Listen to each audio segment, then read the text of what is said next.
Oh, All right. So welcome everybody. Today we are here for the Creative Exchange number 36. Today feels like a bit of a special Creative Exchange as it's first time that it's connected to the product launch as well. But before we go to that, I would like to introduce our guest today, Truls, our founder, Hunter, senior designer, and William, DB Creative. Welcome, guys. thank you. Good to be back. Yes. First, before we wait for some more people to join, I'd just like to ask each one of you where you are calling from, and how come you are calling from there. Where do you want to start? You can go through. So I think you're. Okay. Well, I'm in the Norwegian high mountain right now, so it's getting kind of dark. But behind me, there's like beautiful Norwegian scenery. There's the winter break in Norway right now, so I'm here with my kids. So we've been out today skiing, and yeah, it's really nice and snowy here now. Really winter condition. Nice. Hunter, your cinematic backdrop, where's that coming from? Yeah. I'm in Amsterdam, being a tourist with my design counterpart, Benedicta. We're looking into inspiration for, believe it or not, 2028. So, yeah, we're pretty far down down that road, and so we're trying to look around and get out of our environment and see something different. So, Nice. yeah. Nice, yeah. And I'm in the corner of actually our new Stockholm office, so that's very exciting. So I mean, we're setting up to do some future product projects as well. So yeah. Nice. Yeah, William is the first one for you. I'm sure not the last one. We're gonna make sure that you will come back. Yeah, How about before yourself, we. Kim? Where you're calling in from? Yeah, I'm actually calling from Slovenia, my homeland. So I'm in my sister's apartment. I thought she has way nicer background as I do. That's where I'm from. So before we head into, we would also like to ask you, you guys, where you are listening from. So please write your country in the chat, as it's always so interesting to see where people are calling from. We got last time, I think we got first visitor from, I think it was from Puerto Rico or somewhere. So always nice to see which countries are on the stream. So everyone can leave a comment in the YouTube comment, and we can see where you guys are from. Let's see a lot of Swedish, Canada, nice, UK, Germany, Hunter, nice. And one more from Slovenia. That's always nice to see. Lešnik Nik, already to Colombia. All right. So Cool. international crowd again, which is very nice to see. Someone's calling in from Olympics. That's Ooh. first one. Oh, that's cool. Nice. Elia, nice. Strasbourg, France, Germany, Norway. A lot of Norwegians today. That's good. Philippines, US, nice, very good. All right. So today, as the main topic of the chat, of course, is the Hugger backpack and the new model that we are releasing today with the secret password that will be shared during the session. We would start to go a few steps before we go to the Hugger. And Truls, as you've been the founder and with DB for the longest, and you've seen all the products, maybe you would take us first, like how is your part of the development of all the first products in DB, and tell a bit about your design philosophy that it's been from the start to today, because I think that's very interesting how you do it. Yeah, we can talk a bit about that in the beginning. Of course, the Hugger was the second product that we made, so it kind of has seen the evolution from the company since it was very early and kind of the development. But I think kind of the first product, especially, they come a lot from, would say, my university background. I'm a split master in entrepreneurship, but also industrial design. So industrial design and industrial design thinking has been, very important about the design process for DB. And I think, before we started doing that, this was for many a quite overlooked product category. So actually to bring kind of that awareness and that kind of process into developing these kind of products has influenced a lot, and it brings a lot of function to the products, especially, and you can see that very clearly in the first product that we made, which was the original ski and snowboard bag, that had a lot of innovation, a lot of thinking, a lot of deep knowledge to develop that, and that led to a PCT patent. It led to a lot of awards and so on and so forth, and that kind of showed that industrial design thinking, when you do this really systematical process and get huge amount of information in and deep thinking, and then basically spell that out into what it means for a product. But also, of course, we come from Scandinavia, Swedish, Norwegian companies, so we have a lot of the Scandinavian design thinking, I think, in our DNA, and that's a lot of minimalistic, functional, very user-centric, and I think that comes a bit from living in a place in the world where the nature is kind of harsh. So I think over time, the Scandinavians learn to kind of play along with nature and be part of it, and kind of stick very to function and get it very functional, kind of the stuff that you made, and you see that in a lot of the Scandinavian design. And then finally, I think kind of I don't know if it's actually was Leonardo da Vinci who said it, but simplicity is the ultimate sophistication. I think kind of that is the core of DB, trying to kind of make something as simple as you can while having the function, because to create something complex is super easy, but to create something that is functionally smart, that's super hard. So that's something that we brought along all the time. So I think kind of that sums it up, that industrial design thinking, Scandinavian design, and kind of trying to keep stuff simple, but also kind of giving everything a very distinctive look through some sort of inspiration. And I think you can see kind of this thinking in both, like in Dieter Rams, and you can see it in kind of the Japanese Zen aesthetics, but also kind of in the Johnny Ive thinking. So it's quite simple and easy, and I think we kind of managed to do that in a Scandinavian way through the products, and I think kind of that's where it still stands today. And I think Hunter, like if you agree to that, then it's kind of yeah. Absolutely, yeah. Well said. I think it might look easy, but I think simplicity in many things in life is the hardest thing to achieve. Yeah, no, I totally agree, and I think that's the cool thing about this as well. Like it's the same for business. Like as an entrepreneur, to create a complex strategy, it's super easy, right? You just make shitloads of slides, and then it feels really good. But once you manage to kind of make something as easy as possible, then you truly understood it, and then you can make something that is strong, and you kind of come into this flow state in some sense. And I find the same for sports as well.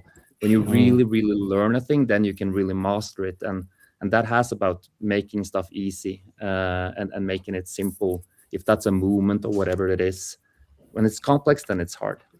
Yeah, I also like a quote from a writer. Sorry, William, but I think he wrote a book, and then he said, if I would have more time, the book would be shorter. Yeah. Which I like. No, but I think to that point, like Truls, I think is so interesting. Just like you don't come from a normal kind of design background. It's not like you set out to design bags. No. It's very much an engineering mindset going into this as well. It's kind of solving the problem and kind of creating the matrix which you could kind of fit in a solution into. So it's rather than just like designing a bag for the bag's sake, it's like, okay, we need a solution to this actual problem. Yeah.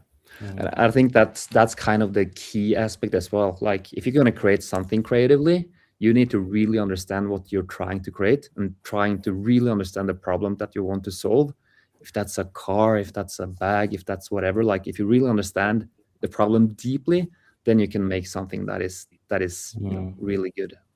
Yeah, And I think that's a very engineering way of thinking, and I agree on that, William. But it translates really well into design. And as today the main topic is the Hugger backpack. How did that product with that philosophy and way of thinking became a reality? The Hugger has a kind of a funny story, I would say. It started with, first we made the ski and snowboard bag, which, kind of revolutionized actually traveling with skis and snowboards. And then we wanted to have a bag that accompanied, like fit with that, the second product of the company. And we had the idea that we want to have a hybrid, that's something between a boot bag, like to have the ski boots in when we went traveling with the ski bag, a duffel bag, and kind of a travel backpack. So how do you make something that combine all those three with kind of that thinking of making it as essential and functional as possible to be able to do that? And a travel backpack, I mean, in this stage, then it was going to school, but school and work travel is almost the same as well. So it became this really utilitarian bag that would fit your work day, school day. It will fit your active travels, and it will fit the different kind of travels that you're doing, and when with skis or snowboard as well. So we had this idea, and then we got an email from who was called Kaspar's group, who was doing engineering or industrial design degree at Mid Sweden University, and he was doing his exam work on that. And he asked, like, do you have a project that I could work on? And we said, yeah, we are making this hybrid between a boot bag, duffel bag, and a travel backpack. So he basically took the rib cage construction that we made for the ski bag, and just cut it off and put a top pocket on it, which functionally it worked great. So we were like, okay, this is a function that we want to build on, but it didn't really have a lot of distinctiveness or a lot of form speaking. So that was kind of the next step, how to basically make something that looks distinctive and give it some sort of form. And now that we basically have created a function that solves these things that we want to have. So I was sitting then at the airport in Norway, going to China, Shanghai, where we had our first factory. And I was looking out of the airplane window, and then I saw the new Dreamliner who had came out. And it had this very arch on its wing, right? And I thought it was really cool how something, a big piece of metal could actually look kind of organic. And how can we take something from this arch? And then at the same time, I was really into Leonardo da Vinci at the time, as we talked about earlier, and his golden ratio. So, for more than 2,000 years, humans has known or seen that in nature, there's this, constant, if you take a flower, like there is this ratio that goes back in a beautiful phase as well, 1.618, which is kind of the beauty in nature. So I was like, okay, how would this look if you do this arch and then you do as many proportion as you can with the golden ratio? So flying over to Shanghai, I had my Excel sheet having all the different proportions of the bag, and then trying to find all the possible ways to make those proportions fit into 1.618 and see how could that see. So create something that was mathematically beautiful.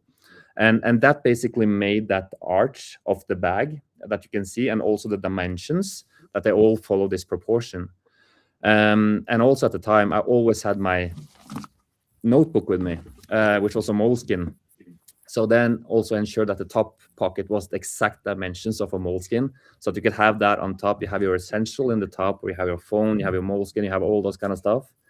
And then on the one big main compartment where you can have all your gear for whatever you're doing that day, if that's working out or actually going on a ski trip. And then of course the laptop pocket in the back, ensuring that you get super easy to security, or when you're at work you have your work day there. And then make a really good shoulder system, so that not like a normal duffel, it would basically be always good. And then of course with the rib cage system, that keeps it open all the time and keeps it shaped, so you will see those proportions all the time. And then of course going down to factory at that point, and working with the in the factory then with the sample room. And he didn't speak a word English, I didn't speak a word Chinese. So we were all then, doing drawings on papers to basically show the bag in a flat. And we had to make, I think, almost 20 prototypes before actually finding the right one with all the right proportion and everything. And basically saw it, and I was like, yeah, this is something different. It kind of looks, it looks like nothing else that I've ever seen before. And it basically solves all the function. And we brought it down to the most simple way that we can make it in terms of kind of the simplicity measure. It only has like three main compartments with internal organization. and kind of this is the simplest way of expressing a complex travel. Basically, that was kind of where the hugger was coming from. So that's kind of the story of how the first iteration came to be, basically built on the PCT patent that we had on the ski bag, and then adding a lot of distinctiveness and creativity into that process to basically give it the form factor as well. And just to touch base a bit of the timeline, as I'm sure not all the people know, what year was that? When was that flight and that Excel sheet happening? That was in 2012 that the flight was happening, and the launch was in 2013 of the first one. So yeah, it's been in the market for quite some years. And Hunter, for you, obviously coming from the US, when was the first year you saw the hugger, and what was your relationship to it? It's funny because I think the hugger is a super polarizing silhouette, right? And that's I mean, whether someone feels good or bad about it, it's evoking emotion, and all of a sudden you notice it stays in your mind and you feel something. And I remember seeing it the first time. I mean, I've been working in this industry a long time, and I remember when Truls called me. I mean, I've been working around the patents for so long that as soon as it's like, oh, that bag, okay. And then it came down to the redesign later. It was like, okay, how do we touch this thing without ruining all the magic that it already has,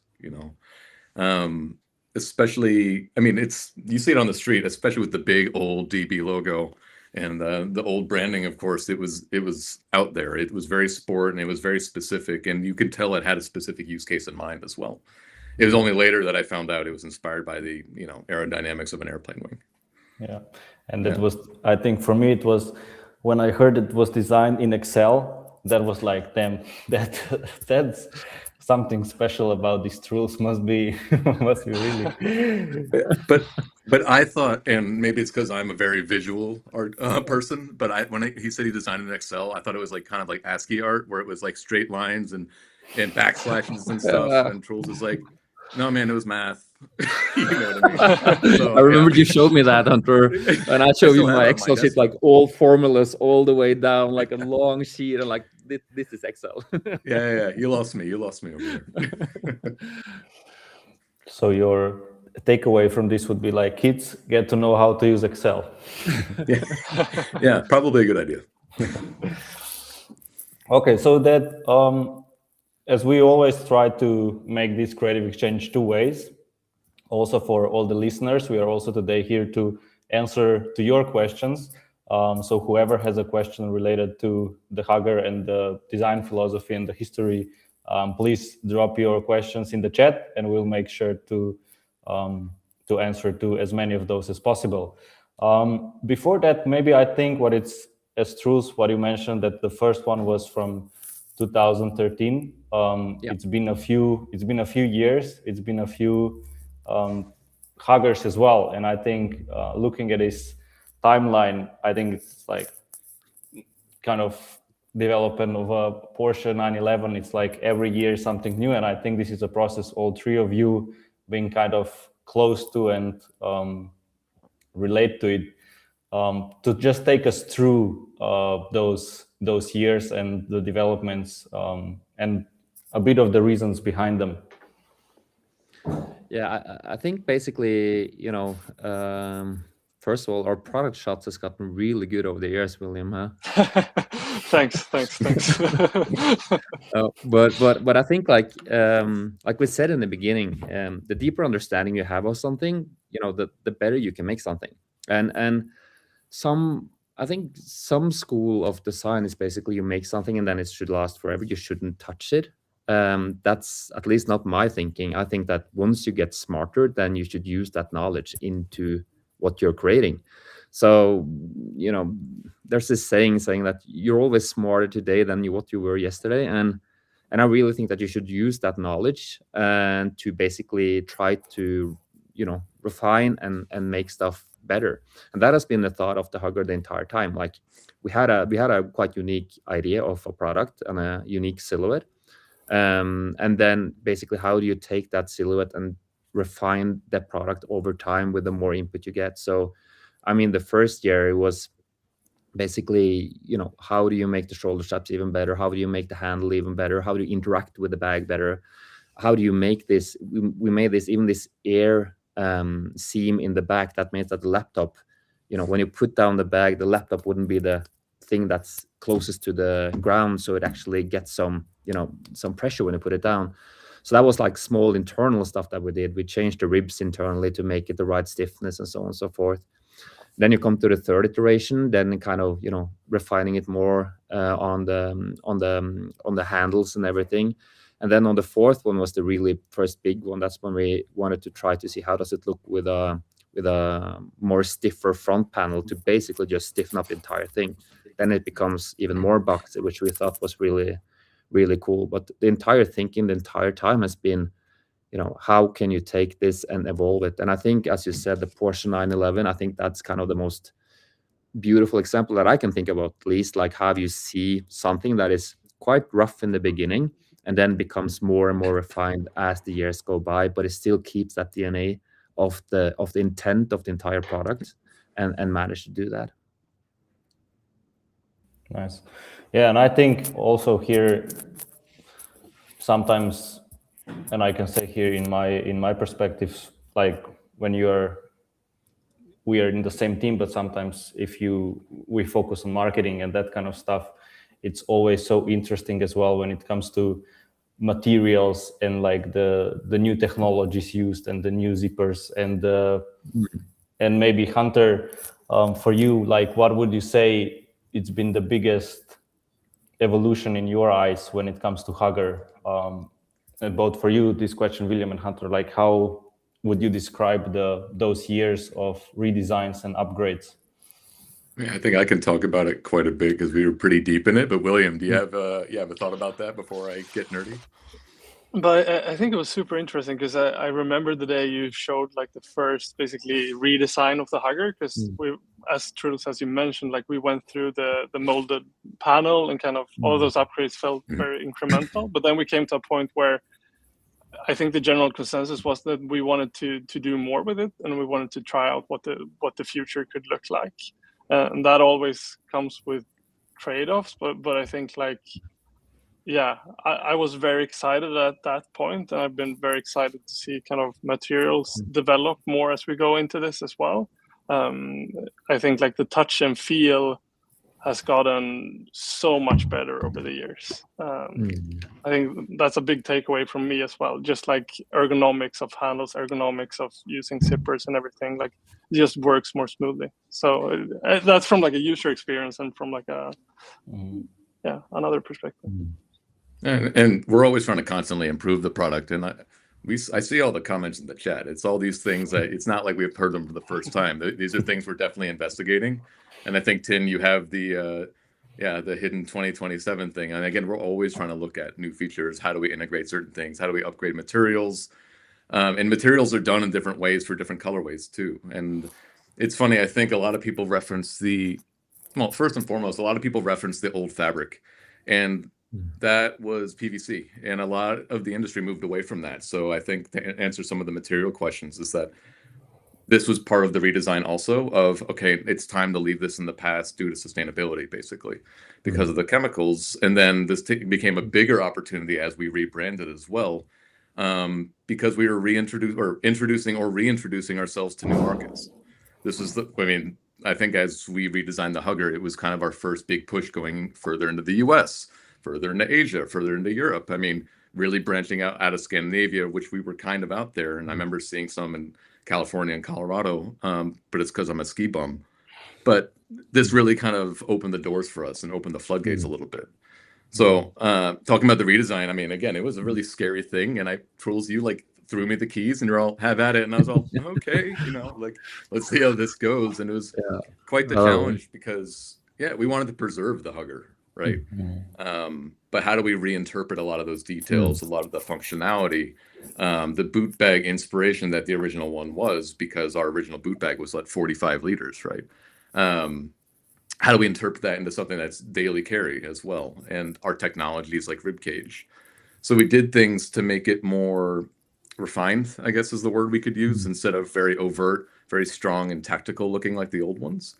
And I think at the time it made people uncomfortable, but I think that was also one of those things of, okay, we're trying something, And that's kind of our job in design, is to kind of push the barriers of the walls of how far can we push this thing, and then can we dial back, versus not dialing it enough and not really getting to where we want to be.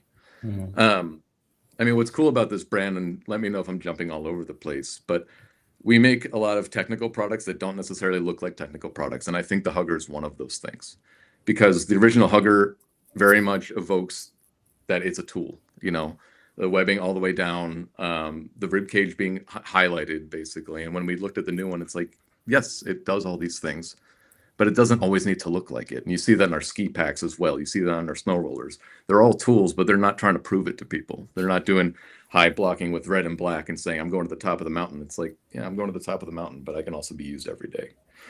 So when we looked at the Hugger, and I have one hidden next to me right here if we ever want to pull it out, but reinterpreting the handle, for example, if you can pull up the photo, Tin, of just, it's just easier to speak to, I think. Reinterpreting the handle and making it a little bit more svelte, putting webbing on the front where you would, webbing is what we call the straps on the front, basically sewn to the face, where it really needed to be, because that's really to hang accessories that we build. Or on the snow roller, it'd be the other way around, is where you can actually hang the backpack onto the roller itself. We needed to put that, or we looked at it and said, where does it really need to be? The rib cage on the side isn't stitched through anymore, but it's still pronounced, and we called it ghosting. So where you can still see the lines on the side, but it's not stitched through, so it's not this big technical looking thing. Even down to the hooks, we looked at, how do we design a hook that doesn't necessarily look like a hook? You know, it became this experiment of, how do we look at every single detail, pull all the levers, and then decide to say, okay, what levers do we actually need to pull to keep this thing refreshed, new, try something different, but also keep the original identity of what it was. Yeah, and I think that's a perfect introduction to the main like the main item of today, because I think all that you all mentioned is something that this backpack that we are launching now in a limited edition, it's kind of representing that. And I think, as Hunter, you have it right next to you, I think we can maybe say a few words, and also we'll make sure that people also are able to get a password that it's needed to get a hands on one of yours. But yeah, just to take us through the backpack and why it happened also. Yeah, I mean, I'll try my best with the amazing hotel lighting I have here, but this product, in case no one has seen it, it's kind of showing the history of what Truls and I did to it, like from the beginning and to the end. And I know I saw someone from Saigon there. We travel to Saigon a couple times a year, if not 3 times a year, to work on these products. And this is actually how we communicate with our sample room. It's very hands-on. Okay, I spoke of the ghosting before. We were like, okay, we see these stitch lines. Let's actually delete the stitch lines, but we still want to pronounce these sections, right? Or we're moving things down and up.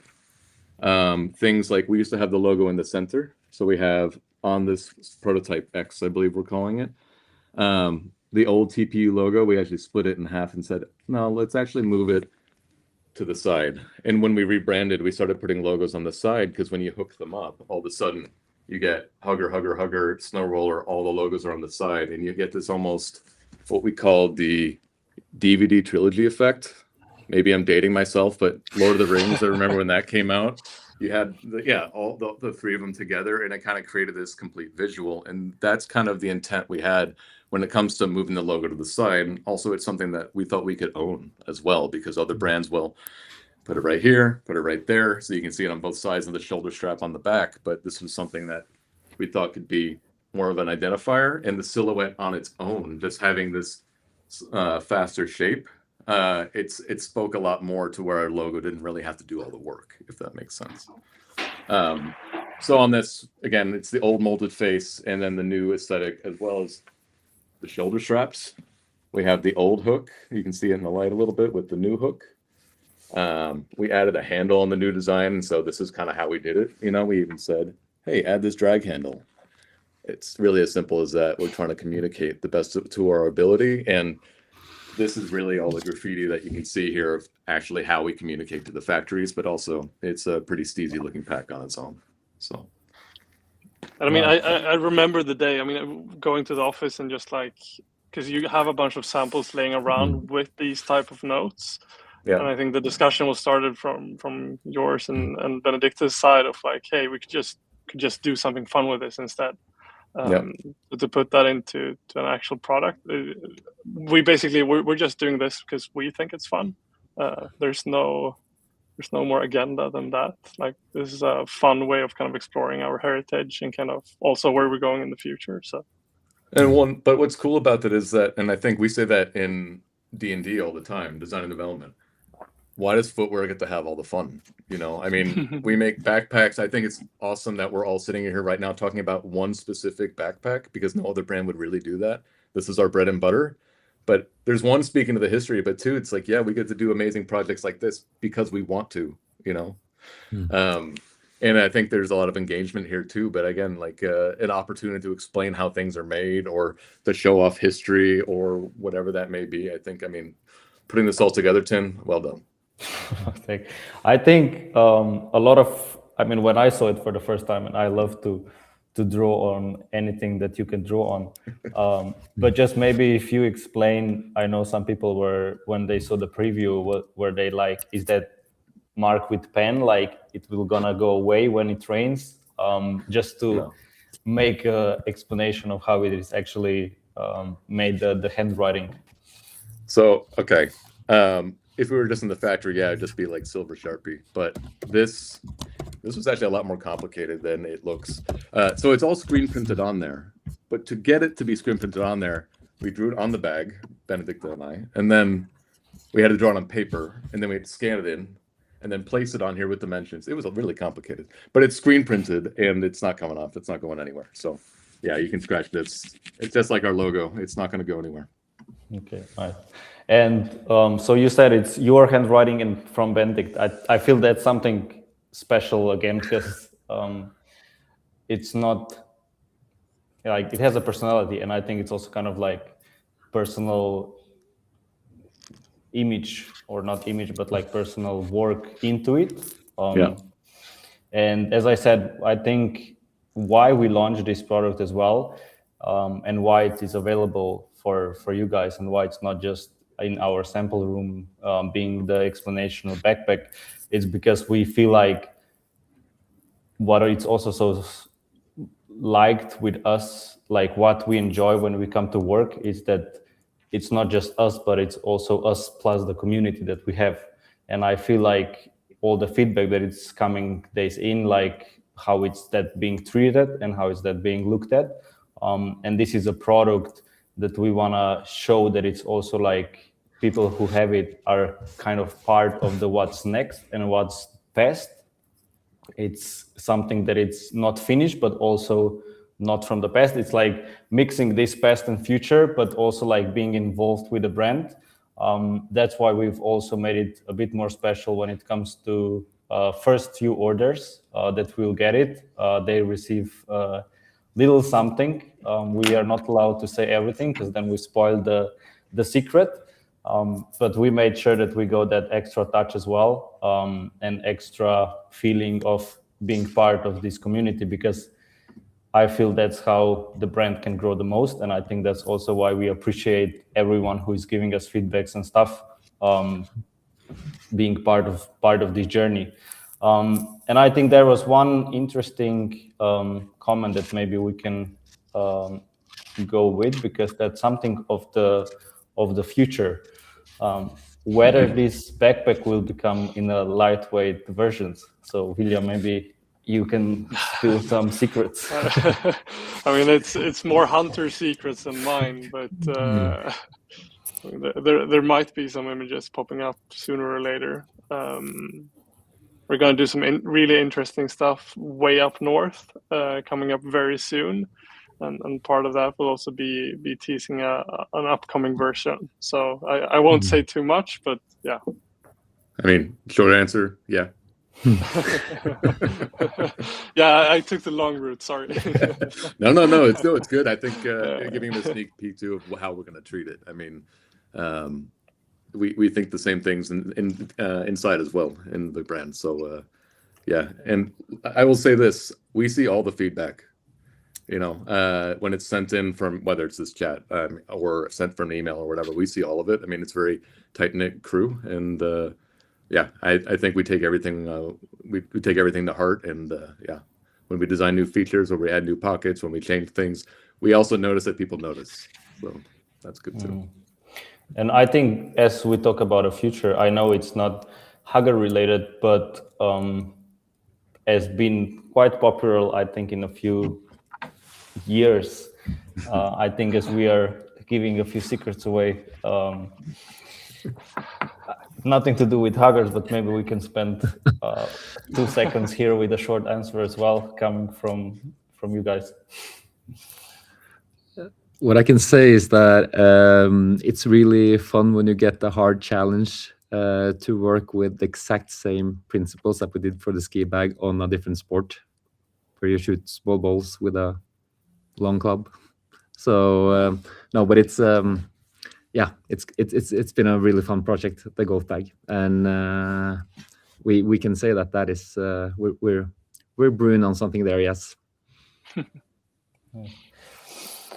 All right, let me find another comment that was just regarding the product sizes for the prototype 30 that Hunter has and that we released today. It's gonna be only Hugger 30 liters, and as we said, it's something very special, very limited. So it's once here and then gone forever. So it comes only in this size, and probably available today only. Maybe, I don't know if Hunter, you're gonna be extremely happy if I ask you that, but I see a lot of comments being about the water bottle on the side, about the Hugger. I hear you. And again, we're in 2020. Again, Benedicta and I are working on 2028. So we may or may not have considered that feedback. I will say this, it's very challenging. I just want to let you know the challenge, because it's not that we haven't heard that before. And it's not that we said, nah, let's not listen to it. We do hear it. We do listen to it. What's interesting about this bag, right? And I'm just telling you why it's been such a challenge, is that the bag sits upright, but we invite you to rock it down. So how do you solve that problem? And we've had a lot of solutions, and maybe one day we will solve it. That's all I will say. But I hear you, and I mean, we all need to hydrate. So yeah, that's true. I think also something we've been hearing, or I think also it's been mentioned regarding AirTag. Would you say that's also something maybe with the future of travel, with the backpacks? Like how would you see that kind of technology evolving into the products as well? I think it's something that we've definitely started integrating into the future, especially if you consider things like luggage, snow rollers. We're all traveling, right? And it's one of those things where, I mean, you never know if Apple decides to redesign it or whatever, but there are tracking devices, right, you can put in your product, and we want to make sure you can find it when it's, I don't know if you remember, was it 2021 or 2022 that when you were flying through Britain, you couldn't, in O'Hare, or not O'Hare, well, that's Chicago, but equally as bad, when they just had a stack of luggage in the basement of the airport, and if you didn't have an AirTag, you weren't finding that thing for months. And so we understand the priority that it takes, and it's one of those little simple ads that, of course, we're adding into almost everything. Yeah. And maybe a question for William and Truls, as we've talked about a lot about the history as well, and I think both of you having been also strongly involved into innovations, Truls, especially with you, of course. What would you say that you are the most excited about the future when it comes to products or materials, or what is keeping you awake at night in a positive way? In general, like from my side, I'm really excited about where the company is going. I mean, when we started the company, it was extremely few resources that we had to do stuff right. It was basically a team of, in the beginning, was me and then me and John. Me and John in the beginning, and then we became 3 people, and then we became 4. Like the first few years, we were just a handful of people. I still remember when we were 6 people in the office and delivering a full season. there's limited resources that you have doing that stuff. And even though there was in the beginning still is a lot of really good people working in the company, we managed to keep that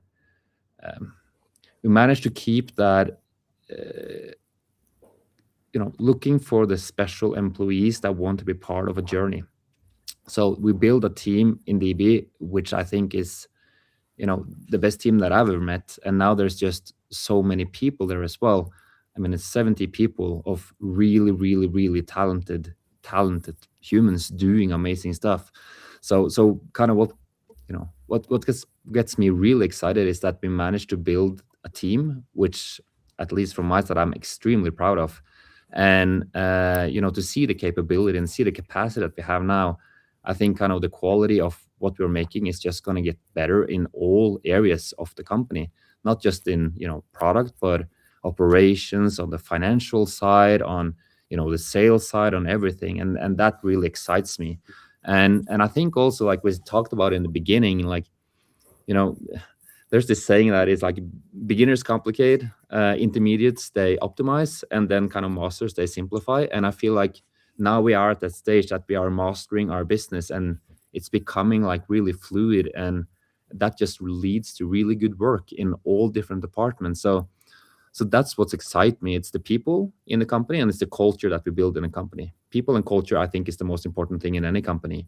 And what's coming up now with all the corporations that we had, with the people input and internal and external team, I think it's I've never been more excited about the future for this company, and I think it's going to be super, super fun. Nice. I can in no shape or form kind of compete with that answer. Like that's no, but I think as kind of the result of all of that, knowing what's ahead, just like this spring, going into, end of the year, going into next year, we have a lot of exciting products. We have a lot of exciting projects. We have a lot of exciting collabs to kind of look forward to. And that's very exciting from my point of view, but I think from all of us. And I think especially like the things we've started looking into when it comes to materials, everything from way lighter last year, which is going to have its continuation this year, to certain products that has already been teased when it comes to hard materials such as aluminum. Like that's really exciting to kind of take that, because I think if we think about the philosophy of simplifying product to its simplest form, the next frontier of that is kind of materials that can enable other kind of product USPs as well. Yeah, thank you. And Hunter, maybe for you as well, what are you, and doesn't have to be related to huggers, but like in general, what's driving your interest and curiosity? I mean, it's I think Truls said it best there. It's like solving problems. And I don't think many people think about this, actually. Every backpack is designed to solve a problem. Well, hopefully. I mean, they have every A to B is a different use case. Whether you're going to school, whether you're going to work, whether you're going to the mountain, whether you're traveling on the plane, whether you're traveling on the plane to the mountain, whether you're traveling on the plane to the bus, to the train, to the mountain, like all of those experiences, even though nuanced, are completely different. And so with what we do, it's really exciting because you're solving a problem for a very specific person. There's also that aspect of what does that person wear? What is that person like doing? I think designing a backpack or a roller or whatever is a lot more complicated than people think. And every single season, when we're designing new things, we get to design for a completely different aspect of our industry or of our customer base. So when people say, hey, they want tennis bags, hey, they want golf bags, that's a completely new problem to solve. And Truls said it best, like, yes, we're going into golf, right? But it's not a one-size-fits-all kind of solution of, oh, let's make the snow roller a golf bag. It's got different problems. It's got structure in different places. It has things that need to be protected that you can't, design like the snow roller because the skis of the snowboard can carry all that weight. So that's really what it comes down to, is the different problem solving, but then also the design aspect, the Scandinavian minimalism aspect of how do we put that into a package that one isn't like anyone else's, sure, but that really speaks to us as a brand, and also how do we push that forward? It's this big cauldron of things that you mix together that's just super exciting. And with what we've built here, and we truly have built something here. I mean, I came here 5 years ago when we were 30 people, I think. I mean, we've rebranded and all these things. It's, I don't know, it's just really cool to look back and say, we've done all these products, we've done the hugger, we've done all these things, and to look at what's next. I mean, for our designers and creators, it's what's next is what's exciting. Nice. Yeah, thank you all. I think we could not more beautifully wrap it all up together. And yeah, we should keep some secrets for between four doors for all the offices. But I think there was also a good question to end. We are doing 2 prototypes in this series. Each has its own story and its own design. They're both very different. We're gonna release the prototype Y soon as well. There is a sign-up page already on the same page where you can get a prototype X. I don't want to give it away what it is, but maybe Truls, hard question but how would you tease it in max 1 or 2 words? What would you say it represents? It's what's on the inside that matters. Perfect. That's good. Very good. Very good. This was not sketched before, just so everyone knows. He heard it for the first time. Nice. Oh. Yeah, then thank you everyone who joined online. We know this is setups, it's something we enjoy to do, and we are also very keen to always hear what you guys would like to hear next, or whether it's that more from Truls about the history of the brand, or Hunter going more into the showing you the studio tour and how we design products, or William taking you through creative. Everything is very interesting, so we are always trying to bring as much as possible, but let us know in the comments what you would like to see next. And yeah, I think we said it all. Very happy and very thankful that you guys were able to join. Truls, enjoy the mountains. Hunter, get inspired in Amsterdam. And William, don't be too long in the office, please. Thank you, Tim. Thanks, Tim. Thank you. Thank you. Thanks to everyone who tuned in.